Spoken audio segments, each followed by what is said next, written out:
Many years ago, when I first started working with kids here at Trinity,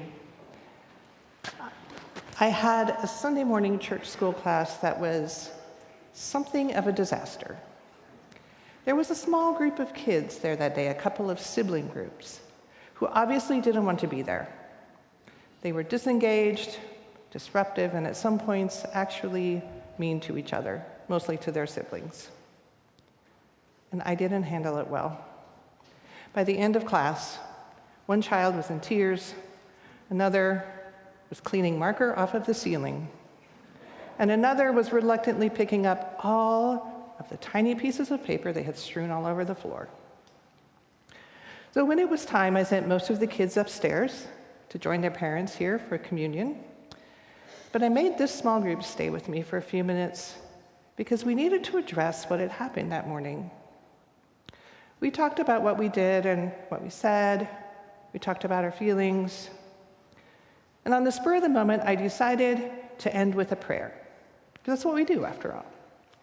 I was hoping for some sort of reconciliation. So I started the prayer, and then I asked each child to pray for the person next to them. I should have seen what was coming. The first child's prayer was, "Dear God, please help my brother not to be such a jerk. Love your enemies.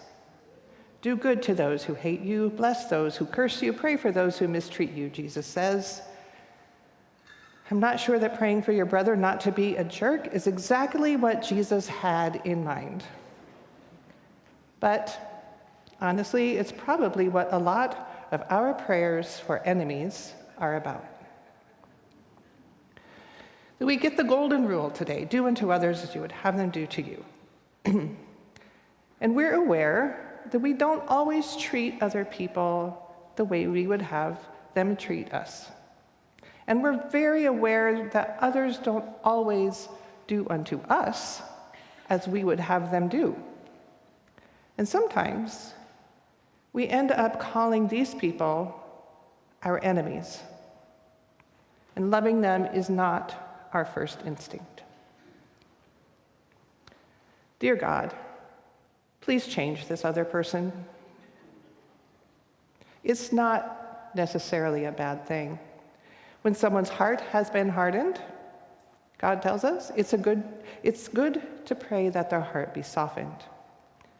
And it can be an act of love to call out someone's bad behavior and want them to change.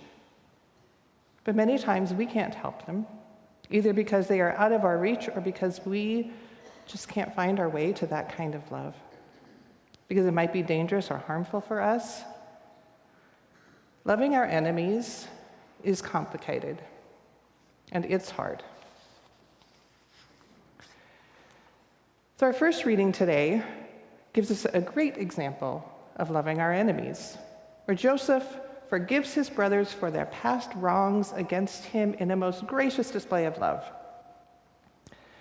This morning, we heard just a little piece of what is an epic story.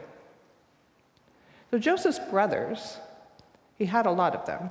They were jealous of their father's love for Joseph, the favored child. So they sold Joseph to slave traders, and he ended up in Egypt, a slave in the house of the Pharaoh. At one point, he's unjustly thrown in jail, but his ability to interpret dreams puts him in Pharaoh's good graces, and eventually, he is the most powerful man in Egypt, controlling the distribution of food during a prolonged famine. Now, when his brothers come to Egypt looking for food, they don't recognize him. And Joseph doesn't immediately reconcile with them. There's a lot of drama that happens first.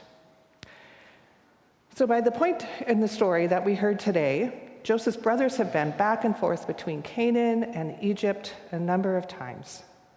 And Joseph, whom his brothers don't recognize, has put them through an emotional wringer.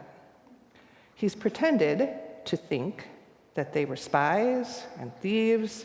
He planted evidence to frame them. And with that accusation, Joseph has made his brothers fear for their lives and for the life of their elderly father, Jacob, back in Canaan. And now, Joseph is ready to reconcile, to tell his brothers who he is and to forgive them. And he gives God credit for using this terrible situation, for turning this terrible situation, for using this terrible situation for something good. But let's be clear, he does not say God has caused this terrible situation in order for something good to happen. Only that something good has come out of it in the end, because Joseph was able to rely on God's goodness and resist the temptation for retaliation. He still holds his brothers accountable for all the things they have done. He demands that the truth be told and the pain caused by their actions acknowledged. And then, through the gift of grace, comes his forgiveness and their reconciliation.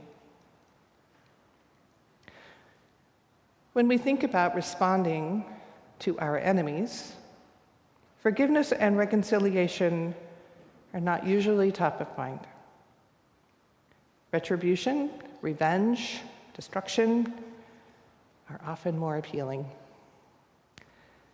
Jesus says to turn the other cheek. Give more than it asks of you, just give it all away. And we can read these words as acquiescence to those who would harm us, but that is not what Jesus was about. Jesus' teachings were often given with a twist. He had a way of turning things on their head, making people think in different, creative, maybe even subversive ways. He did this all of the time, right, with the parables. Little stories with unexpected messages. Now, the theologian Walter Wink has applied that kind of thinking to these verses that we heard today, and maintains that rather than acquiescence or retribution, Jesus is advocating a third way, a way of resisting and changing the power structure without resorting to violence or retribution. He suggests, through historical research, that a backhanded strike on the cheek was an act of humiliation, something done by a person of power to one with no power. Turning the other cheek, where you couldn't do another backhand strike, would have forced the aggressor to treat the victim as an equal, thus turning the tables of power. And similarly, taking someone's coat was a common act of punishment. But if one gave away their undergarment as well, then the shame of nakedness at that time would be on the observer, not on the naked person themselves. So again, the suggestion is we've inverted the power structure here. To not give in, but to resist in a way that is not violent, but takes the power away from the aggressor. You know, Jesus goes on to talk about how we should behave. And he sums it up with the words, love your enemies. Do good and lend, expecting nothing in return. Expect nothing in return. This is key to this passage. We live in a transactional world. So I pay for something, I get something in return. We seek to return favors, to make fair exchanges. We expect a return on investment. But that's not the way that God works. That's not the way that God's love works. Love doesn't rest on reciprocity. It doesn't keep tabs, isn't concerned with fairness. Lend without expectation of return. This kind of giving love, freely given, is a kind of grace. As Christians, we define grace as God's love and favor to us, unearned and freely given. And this is the kind of love that Jesus is calling us to live out in our own lives. The Greek word for grace is charis, and that is the word that has been translated as credit in the version that we heard today. If you love those who love you, what credit is that to you? If you love those who love you, what grace is that to you? What grace have you, or what grace is there in that? If you do good to those who do good to you, where is the grace in that? If you lend expecting return, what grace is that to you? Jesus contrasts this grace with that reciprocity. Even sinners do that.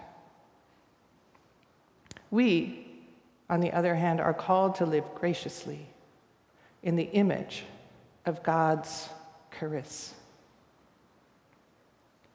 And we are made to do it together. Another detail that's lost in our English translation is that Jesus is speaking to his followers communally. The verbs in this passage are all plural imperatives, not singular. He's telling us this is communal work. Just before this passage, we heard last week, are the blessings and the woes, right? And now Jesus is telling us how those blessings and those woes are lived out in community. What does it mean to be a community that works together to love this way? To be a community that loves enemies. We don't do this work on our own. We can't. Loving our enemies is complicated, and it is hard. We heard these sentiments summed up in the collect today, the prayer read at the beginning of the service. Lord, you have taught us that without love, whatever we do is worth nothing. Send your Holy Spirit and pour into our hearts your greatest gift, which is love, the true bond of peace and all virtue. We can pray that our collective prayers of both word and action will soften the hearts of those doing harm to our neighbors. We can resist. We can refuse to live transactionally. We can change the balance of power. We can love our enemies. We can do this together. We can do it in love.